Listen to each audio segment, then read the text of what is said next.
From the University of Notre Dame, these are Notre Dame Stories. In this episode, a Notre Dame scientist is part of a group that will examine previously sealed lunar samples, what the findings may hold for the future of space exploration. And for 50 years, the School of Architecture has been sending students to Rome for their third year of the program, why the Eternal City is still the most important place for studying architecture.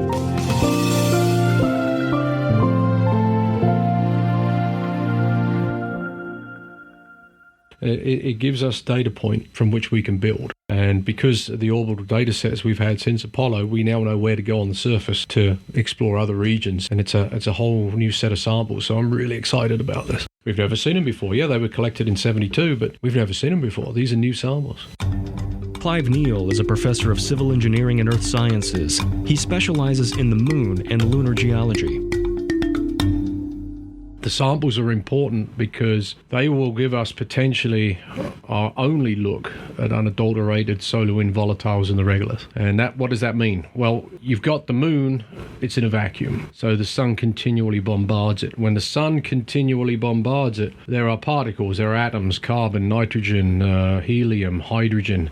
They're hitting and being, adhering to the regolith. It's not as if it's part of a mineral, it's just on the surface. So if, when the astronauts are up there, you move the regolith around and you bring it back and you launch it and then you come in through entry, it's all this jiggling, those volatiles, most of them are going to be lost. So the sample we're looking at from Station 3 Apollo 17 was collected on the moon in a vacuum tube. As soon as it was brought back, that tube was put in another vacuum tube. So we think that we've got our first look at solar wind, the potential of solar wind volatiles in terms of a resource. So that gives us a quantifiable data point on that. Can we use these to support human life on the moon and create life support consumables, create rocket fuel, create radiation protection, and then use the regolith as a building material? So you're basically living off the land. Give me a little bit of the sense of history here. It feels like after the Apollo missions, the moon was almost like a box that was checked. We've been there. Now what's the next frontier? Yep. And now maybe the focus is coming back. If we don't learn from history, we're destined to repeat it. The vice president's speech a week or so ago was touting competition with the Chinese now. 50 years ago, one small step for man became one giant leap for mankind. But now's come the time for us to make the next giant leap and return American astronauts to the moon, establish a permanent base there, and develop the technologies to take American astronauts to Mars and beyond. That's the next giant leap. For getting the high ground and being there first, and this is what Apollo was. Let's beat the Soviets. And after Apollo 11, we've beaten the Soviets. Now what? So the question comes, a fundamental question. Why are we going to the moon? And that's the fundamental question. And I keep asking people at NASA, why are we going to the moon? And the way I look at it is to bring the moon into our economic sphere of influence. Is to create a new economy. I want students from Notre Dame, when I tell them or ask them, what are you going to do after Notre Dame? And they're going to say to me, I'm going to go work on the moon. And it's not science fiction. Science fact, because we can create industry that will use the resources and the location to create good, high-paying technical jobs through these private companies, which NASA is now fostering. If we look at Apollo, it was a competition, and we won. That was the goal. Well, now what? So let's fast forward. Why are we going back to the moon now? I've heard that it's to go back to stay. To have permanent presence, to build a base so that we can learn how to live and work successfully off planet close by, so that we can successfully go to Mars and bring humans back. And it's not just a flags and footprints thing. We keep going. We keep going back and forth. I don't think I'll be alive to see the first humans on Mars. I think we've wasted too much time in the last 50 years not developing capabilities to do that. This let's go to Mars direct, I think it's ridiculous. I mean, it's great PR. I know people are highly passionate about it. We can do this, and they just want to see it in their lifetime. I said, let's set the scene. Our job is to set the scene so maybe our kids or our grandkids or our great-grandkids get to see it. Everybody has their Apollo moment. because this generation and generations before them don't have an Apollo moment like I do. And only just.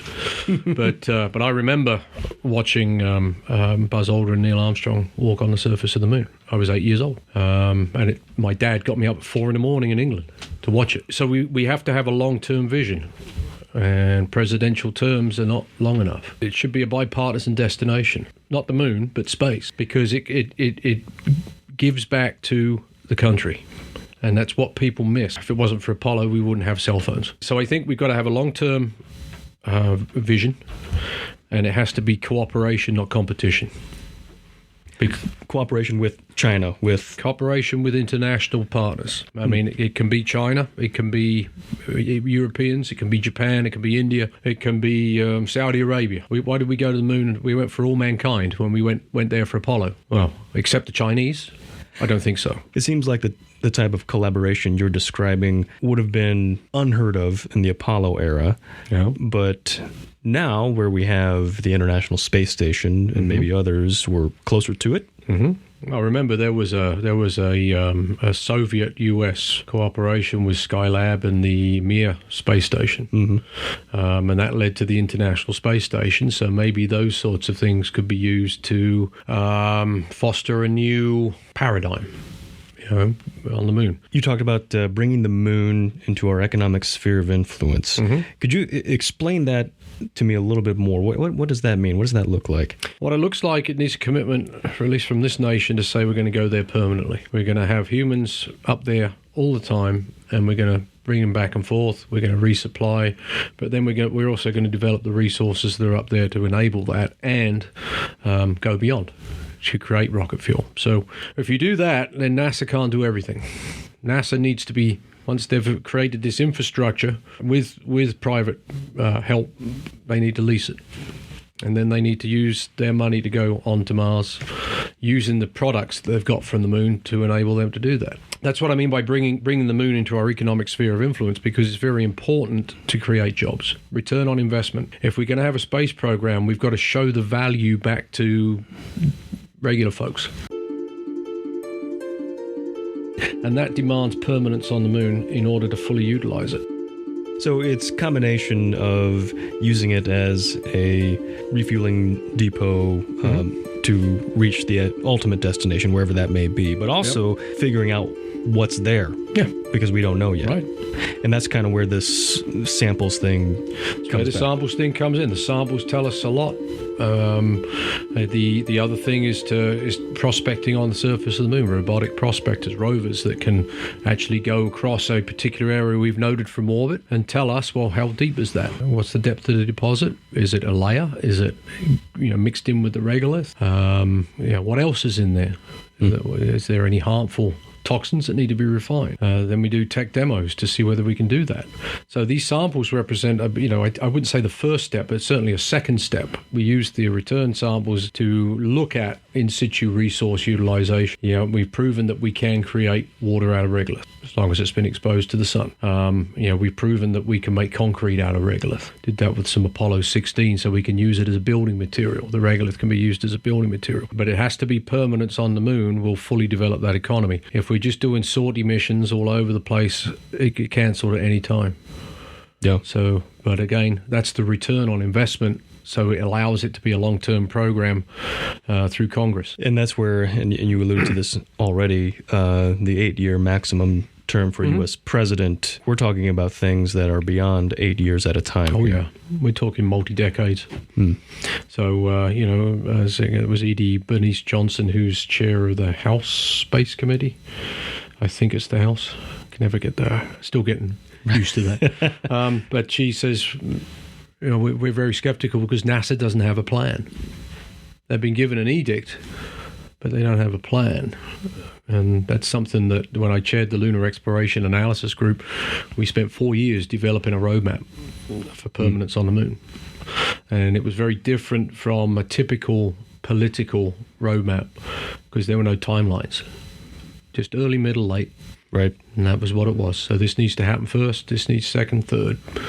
No consideration to November when elections roll around. Nope. Because if you do that, and this is why, I'm hopeful that Vice President Pence's 2024 deadline is doable, but you do set yourself up for failure. If you were to encapsulate for someone the importance of the moon to the future of space exploration, someone who has in their mind, curiosity and opportunity, the Mars rovers, what would you say? I'd say the moon is the enabling asset that we have. It enables so much more because not for robotics. We're doing a great job with robotics, with Curiosity and Mars 2020, although both over budget. It's expensive. To do it with humans is even more expensive. But we've got a laboratory in our own back garden to learn how to do that. It's only 3 days away versus 6 months best. That's the quickest we can do there. So why don't we learn how to do things properly so we can do it sustainably and not just do flags and footprints, one and done and home? Why not? Maybe Elon Musk has got the right idea. We can go and we can terraform it. We can go up to Mars and we can live on it. We can, maybe. But it starts with not just going once. So let's learn from Apollo. We went 6 times. Tried for a 7th, but Apollo 13 was a bit of a bummer on that one. But let's keep it going. What happens if we didn't stop? Where would we be now? Probably be on Mars. If you want this to be a multi-decadal program, you've got to show why it should be in terms of the return on investment. So we're creating a new sector of the economy. Right? That's what NASA's doing. This is your investment in our future through your taxpayer dollars. MIT did a study on the return on investment from Apollo, and it's 3 times what the cost was for Apollo, because of the spin-offs and the new directions of research. We can't tell what they'll be right now, but we know through experience it does happen. So maybe we can make it a bipartisan destination, that way, because return on investment becomes key. And I'm not a businessman, I'm a geologist, but I get it. But the whole point of this is to keep humans out, move humanity out into the solar system, because let's bring Mars into our economic sphere of influence.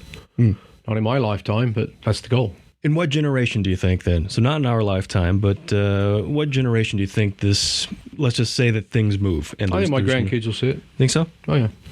Oh, yeah. I think it's, if we maintain the course and we don't faff around like we've done for the last however many years or decades, which is depressing. If we maintain the course that this is a national priority, and it doesn't matter what party is in power, but this is a national priority because it brings wealth back to the country, basically. Then that's what China is aiming for. That they're getting ready to set up their research base on the moon. So they have 3 robotic landers to the South Pole coming up in the next 6 years. So yeah, that's what they've made it very clear. And why are they doing it? Because this brings wealth back to our country. And that's a communist regime. Bizarre, isn't it? Clive Neal, thank you very much. All right, thank you.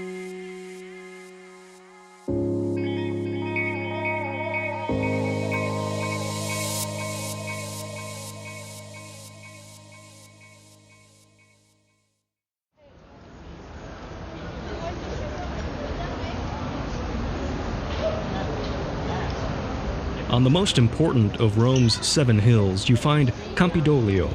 It's a square designed by Michelangelo on a site where the famed Roman Senate would convene. And it still has some political significance today. Rome's City Hall is located here.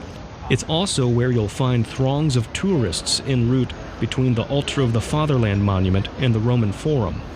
And about midway through the fall semester, it's here where you'll find Notre Dame architecture students in Professor Richard Piccolo's watercolor graphics class. Today's assignment is deceptively difficult. Find a seat and draw the 3 buildings in front of you: the monument, a basilica, and a museum. From a certain perspective, they look very close together, but as any of the passing tourists who scaled the long Cordonata stairs can tell you, they're not. One of the most common errors in drawing these 3 buildings is the overestimation of how wide that church is. For the last 50 years, Notre Dame has sent its third-year architecture students to the Eternal City. The Rome Studies program is celebrating its golden anniversary this month. 5 decades of Irish Archies, as they're called, spending a year here, learning the discipline of architecture as only Rome can teach it. Not bad for a program that started rather inauspiciously. Here's School of Architecture Dean Michael Lakutis. So 50 years ago, Frank Montana started this program initially not as a required program of study, but he was bringing 15 students for a few weeks, and then he got the idea that somehow this should be a permanent fixture of the school. So he was walking down a street near here, and I saw a sign on the window of the building, or on the wall of the building, and it had a real estate agent's phone number, so he called it. The real estate agent came trotting out, showed him the building, said, "Great, I'll take it." He shows up back on campus about a few weeks later and says to Father Ted and Father Ned, who had the purses, "Hey, Father Ted, Father Ned, guess what I just did? I bought us a new building." And Father looked at him with shock and said, "You can't do that, Frank." He said, "Of course I can. Here are the papers. They're all signed and everything." So I don't know if that's an urban myth, but that's certainly the folklore that I learned. When we began, we were not a school. We were the Department of Architecture and the College of Engineering when Professor Montana created the Rome program. That's Rome Studies Program Academic Director, Father Richard Belline. His perspective is unique. He was a student in the program in the 1970s and is only now returning to Rome in his new role. And it's proven itself in every situation. You want to teach architecture this way, Rome will work, and whatever this way is. Rome works because of an interesting paradox. It's a city that in many ways is singular in the world, yet the lessons to be learned here can be transferred almost anywhere. There are 20 centuries of history layered on top of and next to each other in Rome, and you experience all of them on any given walk through these cobblestone streets. And by the way, those cobblestones are emblematic of one of the many lessons you learn here, according to Dean Lakutis. Well, the other great thing about Rome, and most tourists probably wouldn't understand immediately, is it's a modern city.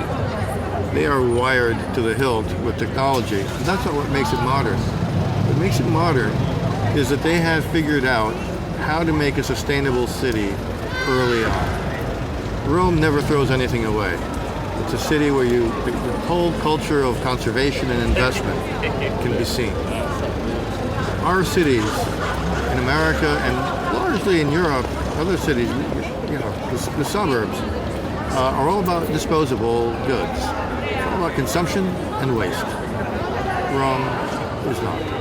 And that makes it modern because we can learn something from this city. These cobblestones get recycled. Every time you tear out the pavement, take out the cobblestones, and you put them back in. They don't go to a landfill. The buildings, they get retrofitted, refitted, adapted. Old people, young people, everybody walks the same street. So it's an inclusive city. It's a resilient city. It's a sustainable city. And above all, it's a beautiful city. And one that hasn't lost its capacity to surprise. We caught up with one student, Doha Morkid, as she was finishing up her midterm review at the Rome Global Gateway, where the Rome Studies program is based. She talked about how she stumbled upon a famous Rome landmark almost by accident. The Pantheon, I came upon it and I didn't want to visit it. I was walking and I found myself there. How I found myself there was through that sequence. There was a piazza that was not big. It was a small piazza. And then there was something dragging me into the space. There was a niche in front of me. I followed the path. Then there's like a hinge. Then I turned, and then I found myself in front of the Pantheon. And living that experience makes you want to design something that is similar, that they give people that experience. If you're walking through that space, you want to live the same experience and reach to a space that we're like, wow, this is a magical moment. I want to live this experience. So you have the sequence from grand ceremonial spaces to utilitarian spaces, and they become your everyday life, back and forth from one kind of space to the other. And I think that helps them understand hierarchy of spaces, It helps them understand how one space can benefit from the presence of another. The articulation of detail is harmonious with the articulation of spaces. So in the stoa and on the terraces, the detailing is much more elegant and refined than it would be in the studio space. So there's that kind of living day, as we do here in Rome. We live day to day with subtle lessons that, until somebody points them out to you, you might not notice. But once they point them out, oh, that's true. So I think it'll really help with its really excellent array of detail and spaces that run the range from the very monumental to the very mundane in a harmonious way.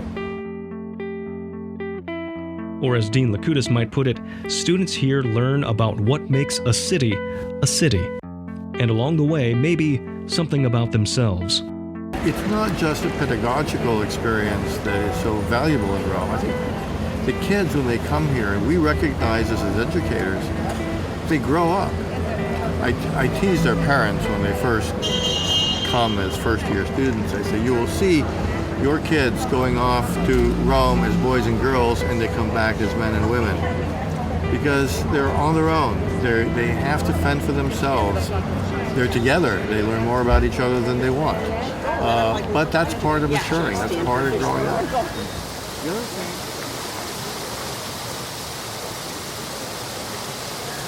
At Rome's Trevi Fountain, the saying goes that if you stand with your back to the water and throw a coin from your right hand over your left shoulder, you'll return to Rome one day. Who knows whether Frank Montana performed that ritual 50 years ago, but the program he founded has had an eternal draw all the same.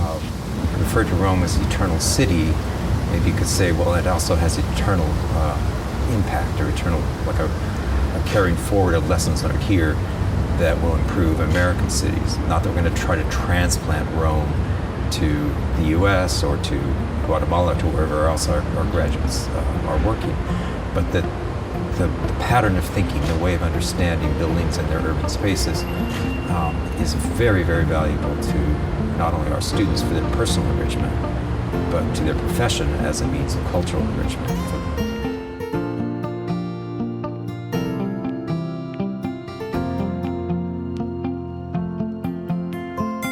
Read more about the 50th anniversary of the Rome Studies program on nd.edu. Notre Dame Stories is produced by the Office of Public Affairs and Communications.